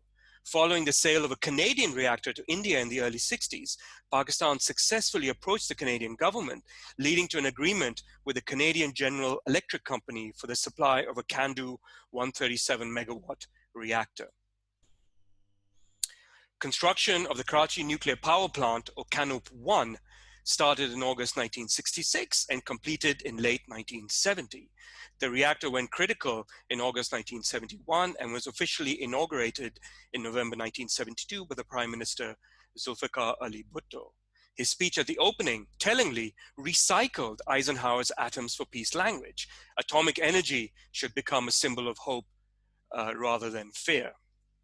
Ethnic and political tensions between East and West Pakistan can be traced back to the birth of the country in 1947. So moving on to the second of the two aspects here. Amid these tensions, the December 1970 general elections were won by East Pakistan's Awami League Party, which gained a majority in the National Assembly. The West Pakistani ruling elite, including in particular the military and the bureaucratic industrial political elite, did not want the country ruled from the East. The president and dictator Yahya Khan refused to call the assembly. This fateful decision in 1970 led to political unrest in East Pakistan, which quickly evolved into an independence movement. West Pakistan sent in the military to quell this unrest, leading to war with India and the eventual defeat and surrender of Pakistani forces in December 1971. The newly formed state of Bangladesh was quickly recognized the world over, and Pakistan was left as West Pakistan only.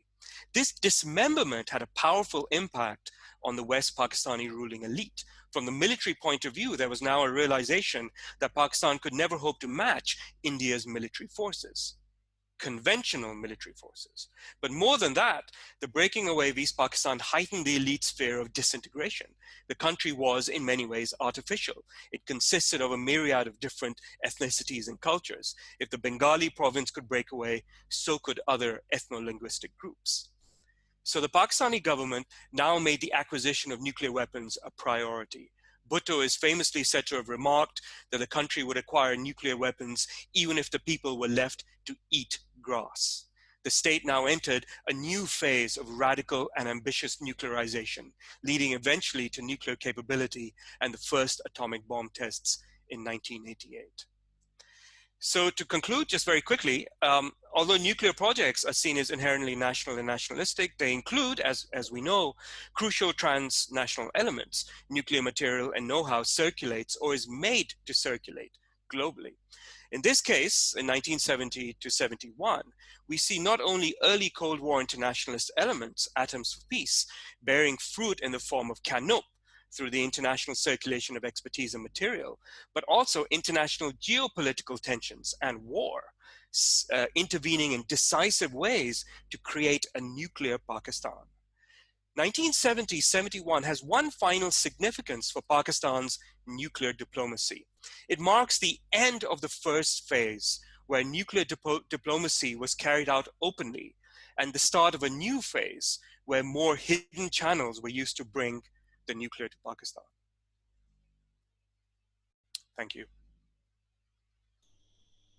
Thank you, Waqar. Thank you very much. Fascinating, and it's we're grateful to that you keep us mindful of the importance of important political currents in events in science diplomacy. We now go from Lahore, Pakistan, to the virtual space of the U.S. Virgin Islands in the Caribbean, and I ask Sam Robinson, who regrettably is not in the Caribbean right now, to tell us a little more. Thanks. So it turns out if you run all of the tech, PowerPoint might not work. So what I'm about to try is to use virtual backgrounds. But I'm also going to just give you all the top tip that if you fold a Post-it note in half and you set virtual backgrounds, you can slide the Post-it note and you can go for a swim in the ocean. So come with me for a swim in the ocean in 1970. So my talk starts with what I've called the peak of ocean technological speculation, which I have claimed is 1970. I've made this claim completely spuriously because 1970 is a year that kind of falls in the middle of two periods that I talk about a lot, the 1960s and the UN Law of the Sea from about 1973 onwards. So you're going to get the bit that often falls down the crack today. So in 1970, anything seemed possible for humankind in the ocean. And one project launched that year that epitomized this in placing a group of female scientists in an underwater habitat in the West Indies. And these women changed perceptions, broke records, and succeeded where the earlier Sealab project, which I'll talk about in a minute, had failed. This is a photograph possibly the most famous of those aquanauts, which is Sylvia Earle, who went on to have a very influential career in marine biology and feature and with National Geographic and organizations like that in the United States. And they were in this, which is the Tektite 2 underwater habitat that was sponsored by NASA, but they were recruited as a bunch of university scientists to go in. And what's really important about this mission, why this mission matters and why it has hitherto kind of been off the radar of historians of oceanography, is that it's the first mission that does ecological conservation kind of science projects. And I say that that was different for two reasons. For 20 years prior to 1970, oceanography was about two things: the military and industrial resource exploitation of the oceans. And so just the year before, in 1969, the US Navy, in the same week that Apollo 11 landed on the moon, cancelled Sealab 3 after one of their aquanauts passed away. Now, what's interesting in the image that I would have had in my PowerPoint that won't launch, rather than this, which is a plastic assembly kit that was sold at the time for excited children to build, or less children than just excited adults, is that it always displays these aquanauts recovering things off the seabed. Now, what's the kind of things that the military might want to recover off the seabed? Well, in the image that I wanted to show you, it's quite clear that that is a plane. And just to the side of the plane, what might fall out of a plane in 1969 that you want to recover? Oh, it's a nuclear bomb. And so the US Navy was interested in these habitats for one main reason and one claimed reason. The main reason was that planes carrying nuclear weapons sometimes go into the sea. Sometimes they're newly equipped with nuclear missile submarines sunk, and they wanted to improve their ability to recover the weapons. Now that's the truth. The claim is they'd like to have had greater capability to recover the sailors, and they'd also like to have known what it was like to live in enclosed environments, which was an important piece of research if you were going to do longer missions into space and to look at a continued presence in space. But I'm digressing because there's some more coolness to show you. Now, I wanted Simone to do 1969, but he said we have to do 1970. In 1969, in February 1969, in Brighton, in the Dome, which is the big conference centre there, took place Oceanology International. Now, if you don't know who this white dude is, this is Tony Benn. He was the Minister for Science, Minister for Technology at the time. Getty Images captioned this as Ben in a Bell, which is kind of the opposite of Big Ben, I guess. And they also carry this photograph, which kind of gives you another image of it. This is Ben looking quizzically over a model. Oceanology International had more models, more concept drawings than anything that was actually ready to go. At this time, for example, there was one bulldozer that could operate underwater, and that was owned by the Japanese.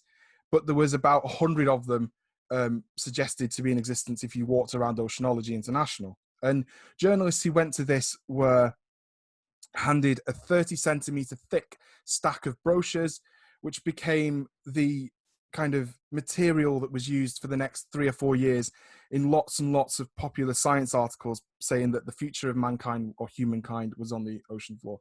And just for the record, this is captioned out of his depth.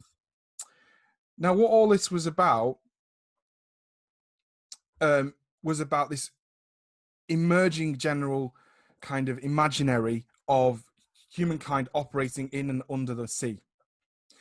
And in the North, as I've argued in other pieces of my work, this was presented as a great utopia. To the nations of the global South, this was not such a positive image. How would they access this technology? How would they benefit? How was this not just going to be a new form of neo-colonialism in the global ocean? And the result of all of this, of what I've termed ocean technology speculation, is the UN Law of the Sea. Now, the reason that I haven't got a more coherent paper here is you see all those stacks of paper on those desks. I have all of them. It's about 19 million words. And I haven't even scratched the surface of going through them all yet. So you'll have to bear with me. I will, over the next few years, be looking through all of this. And this, the UN Law of the Sea, has been called the super issue of diplomacy for the 1970s. And it also collided with the other super issue, which was the UN Committee on Trade and Development that had two agendas. One was the new international economic order, and the other one was the redistribution of technology.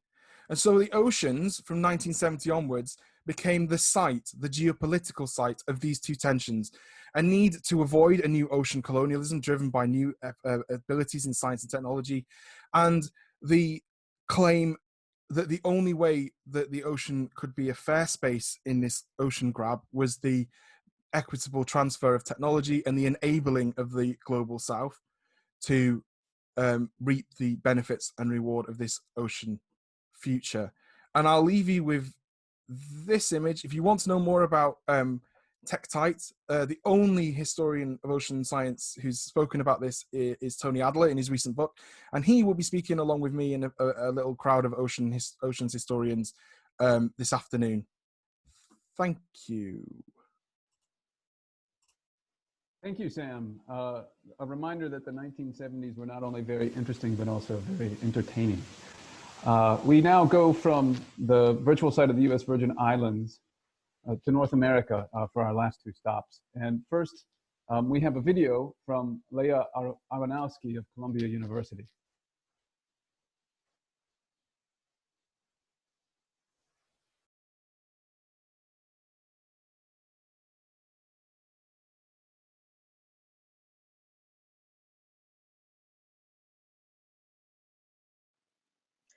I'm going to talk today about a meeting known as the Study of Critical Environmental Problems, or the SCEP. And this was a meeting convened for nearly the entire month of July 1970 that brought together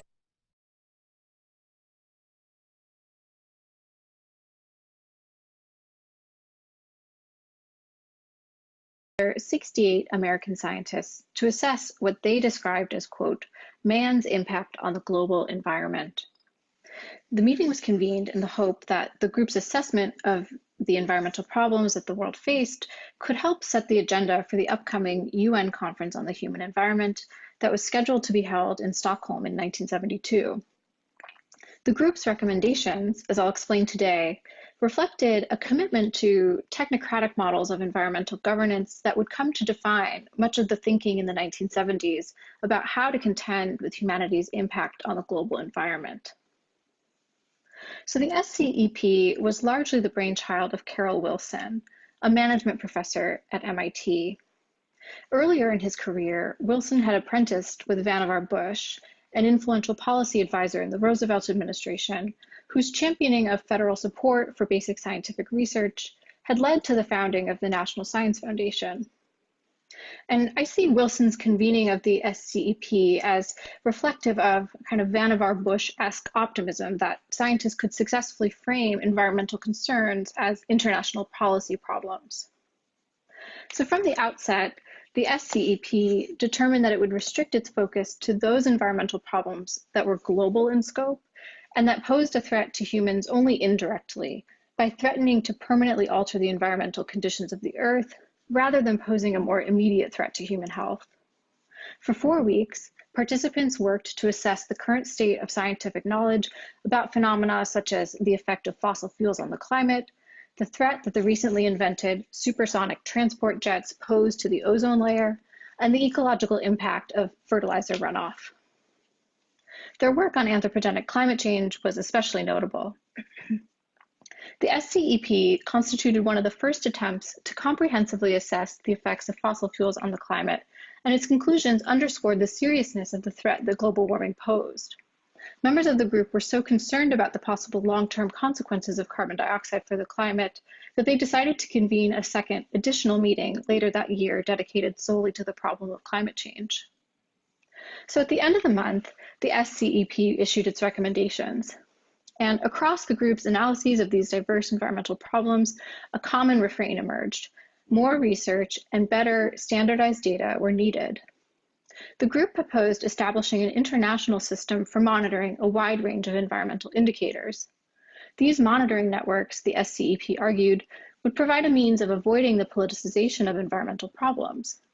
If the internationally agreed upon and value-free data collected via these monitoring programs showed evidence of environmental harm, the logic went, then nations would be compelled to act.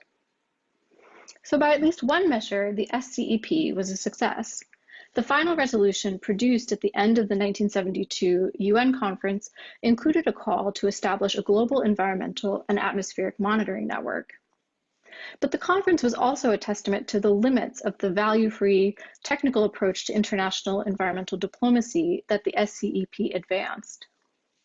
The Soviet Union, for example, boycotted much of the meeting in protest of East Germany's omission from the list of participating countries.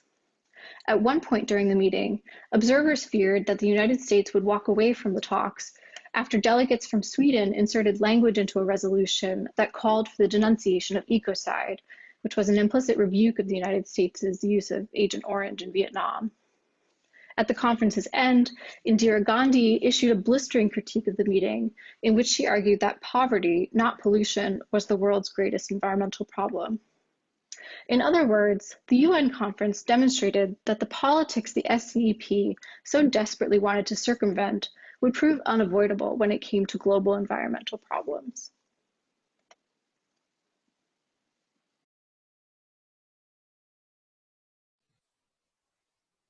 We thank Leah for that really great video, and of course, in any coverage of the year 1970, attention must be given to the environment and the framing of the environment. Our last stop on this trip around the world is to the virtual venue of Washington, D.C. in the Library of Congress. And Simone Turchetti is going to answer the question, did the study of science diplomacy begin in 1970? Simone? Yeah. Hello, everyone, again. So I hope you'll be able to see my own aerial view of Washington, D.C., right, the center. We've been talking a lot about the United States today. I'm wondering whether we actually have a sense of how all the changes happening globally that you've described so far today have reflected into sets of changes in policies, provisions, legislation, right there at the center of one of the most powerful, if not the most powerful nation in the world in 1970. And we are right at the center of it. You see the US Capitol in that picture, where the congressmen assemble for meetings, as well as the House office buildings where they assemble for House committees and subcommittees. And then the James Madison building and the Thomas Jefferson buildings, where the Library of Congress, the most prominent documentation center available to the congressmen, are located. And it is right there that my story takes place, a story that actually makes us wonder whether all the changes that you've been talking about and the actual states of US diplomacy in 1970, it's the element that actually fueled, fostered the integration of science and technology initiatives into US foreign policy programs. Stating the obvious, 1970 is a time of crisis for US foreign policy. It's a time of crisis that is reflected also within the context of the internal US affairs. Obviously, the protest for the war in Vietnam is very alive in 1970, and obviously there's demonstrations just next, exactly to the Capitol area. It's a problem that obviously in terms of the foreign affairs of the United States, with many allies criticizing US policy, and at the same time in terms of demonstrators criticizing that policy as well. Race issues are very alive right now. It is a problem that comes to the surface in March 1970 when the US Senator Danny Patrick Moynihan reports on racial issues in the United States. Moynihan, being the only Democrat advisor in Richard Nixon administration, essentially suggests that the issue of race should be met with the form of benign neglect. The government should evade directly facing the racial issues in the United States, and it's an internal problem again, which has foreign policy implications in the sense that there's a fear within the systems of the American government, but also within, for instance, the intelligence services, that many Black organizations have connections with other countries, political organizations, for instance, the Black Panther Party with Cuba, with Angola. And so the problem of internal management of racial issues is also one of foreign policy. What solutions in terms of foreign policy the United States, the country with the largest, as we've learned from Carrington, at this point in time, international collaborations worldwide can provide in terms of better managing foreign affairs. And the solution is found by this man over there, one of many solutions, Clement Zablotsky, a US congressman from Wisconsin of Polish descent, who will be serving in the House of Congress for many years. And in 1970, he is the chairman of a committee, of a subcommittee of the Foreign Affairs Committee, which is devoted to national security policy and scientific development. And examining that here, Zablotsky came up with something that is quite prominent. It's a science, technology, and American diplomacy project. It's an effort essentially to locate in what ways science technology can play a far better role, a far greater role in American diplomacy at the time. And it is exactly for the proceedings of this specific subcommittee that the new science policy unit is set up at the Library of Congress. It is a unit essentially where the information that the subcommittee needs to carry forward reformations and new legislative decisions is outlined. It is a unit that ultimately will come up with a quite prolific, I would say, a number of outputs in terms of deliverables, including, for instance, this bibliography summarizing most of the publications that document the interplay of science, technology, and American diplomacy at this time. It is, however, something that goes beyond that to actually provide, I think, an innovative picture of the interconnections of science, technology, and diplomacy over the 1970s, emphasizing, for instance, the key role played by key moments in history, such as the International Geophysical Year, emphasizing recent problems, such as, for instance, the brain drain phenomenon, and more generally, trying to understand the fact that we are entering, at least this is how they are perceived it at the time, a scientific age needing a new diplomacy. At the head of this Library of Congress Science Policy Research Division, there's Franklin P. Huddle, a recently graduated student who has actually an interest in the examination of how new technologies, new compounds can actually work in the context of international negotiations.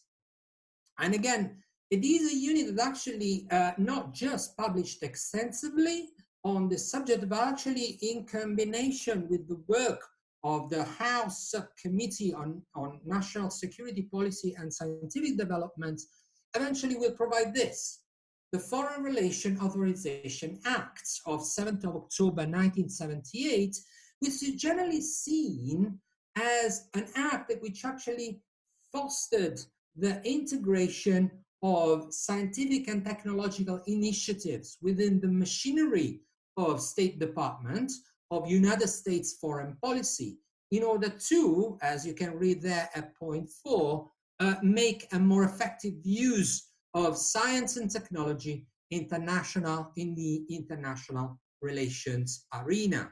And I think this is quite a remarkable thing to think about if we want to think in the future about the ways in which contemporary science connected to diplomacy and diplomatic affairs more generally. Thank you. Thank you, Simone. This is an excellent place to end our global tour. And let me note that it's not clear that we'll really have time to take questions. We still have one more presenter who will give us a summation of what we've seen. But I want to thank everybody who's been participating for your comments in the group chat. I think that there are a lot of really interesting ideas, a kind of vocabulary for talking about 1970, which is emerging. And that was certainly one intention of this particular session. So we're very fortunate to have Liv Lund Jacobsen with us. She's from the National Archive in Copenhagen, and she is going to give us a summary and some perspectives to consider for future research and work on science diplomacy in 1970. Can everyone hear me? Yes. Yes. It's a really daunting task to try to summarize 17 papers, and I'm trying to provide some general comments. But so please don't be alarmed if your paper is being ignored. I did enjoy every one of them. So what we have right now is a sort of eclectic collection of glimpses of transnational science in the 1970s. So how could we sort of summarize all this and then make some sort of say something about the science in the 1970s? And I think the best way forward is to use an anthropological gaze, look at what the pieces in front of us tells us about the subject. And to me, methodological, that screams Bruno Latour. If you can see, I'm holding up here, reassembling the social, which might be a way forward in the article we are thinking about writing. During these presentations, I've been trying to organize my thinking into some themes about what I have seen. We have a really the papers presented go from oceans to space, from publications to international organizations. I think sort of an overall theme is that is place and connectivity. Place as physical places, and connectivities is how do we connect people and places. Another theme I've been thinking about is borders and pressures. Borders as borders to others. How we preserve, strengthen, and expand borders, and pressure on resources and political pressure as well. Resources as oil, populations, or political pressure as east versus west, north versus south. Another theme I'm seeing is something about science used on a national scale, as how science is used to support a political vision. And something I'm undecided about, but I think emerged from that as well, is how does international organization fit into this? Are international organizations independent actors, or are they some kind of arena for science diplomacy? Because what we've seen in many of these international organizations and international projects is something about data, the pressure for data sharing, especially within the environmental sciences, and the sort of slow emerge of a counter reaction to the limits and bold signs of the early Cold War. So this is something we might have to think a bit more about. Finally, I